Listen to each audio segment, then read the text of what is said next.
This is Micha from Go Big Coaching, and today we're talking about the benefits of a morning ritual. I used to be a serious night owl, so getting up before 8:30 or 9 a.m. was really painful for me, and I tried to avoid it as much as possible, and it usually worked because I've been in business for myself for a very long time.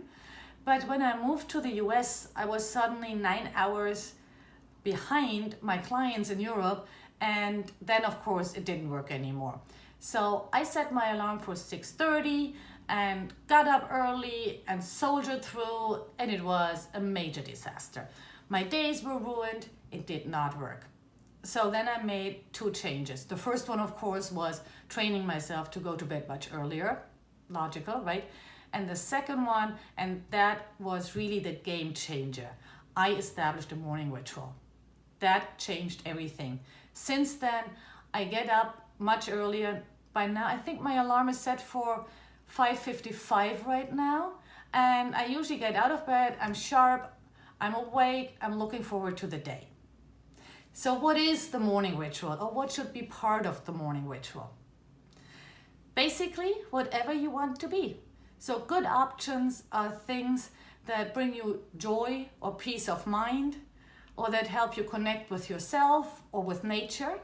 All these things are good. So for some people that might be take a run in the park. For others, it might be having their first cup of coffee on their balcony. Some people may want to journal, others may want to read an inspiring book. It's up to you. How long should a morning ritual take? Again, it's up to you, and it depends very much on what your day looks like, and let's say how many members your household has and when those get up, because you want a little peace and quiet for yourself. On average, I'd say half an hour is a good start. I'm at 1 hour now, and that feels better to me, but it depends if you can do it.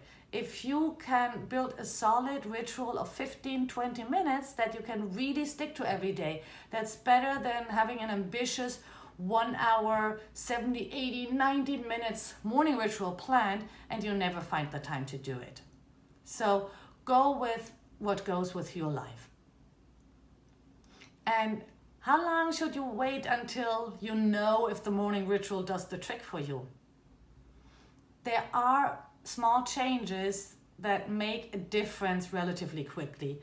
I think for me and for many others, that would be not checking emails during the first hour in the morning. It is highly recommended, and for many years I said, yeah, that's good, but it doesn't work for me.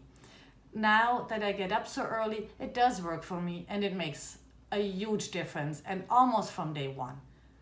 Other things may take a little longer. For instance, if you start journaling, you can't expect to immediately produce 2 pages of deep insights into your soul. That probably takes a couple of weeks. So don't give up too early, and give it enough time.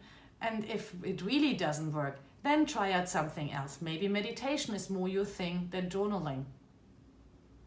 So in case you care what my morning ritual is, I get up, I put on my water for the coffee, then I meditate for between 5 and 15 minutes, pretty short, just what fits my timeline. And by then my water is boiling, and I make my pour over. I grind my own beans every morning, make my 2 cups of coffee. So I make my first cup of coffee, I journal, I do morning pages. I only do 2. The Artist Way that you might have heard of, I'll put that in the footnotes. Julia Cameron recommends 3. I do 2. And then I make my second cup of coffee, and that goes into my thermos, and then I walk my dog. And then, only then, do I check my emails and start my day. But then, of course, I'm in a good mood and I'm ready to start my day. And I hope you are too when you establish your morning ritual. So let me know what works for you, and I'll include that in another video. This is Micha, and I'm here to help you go big.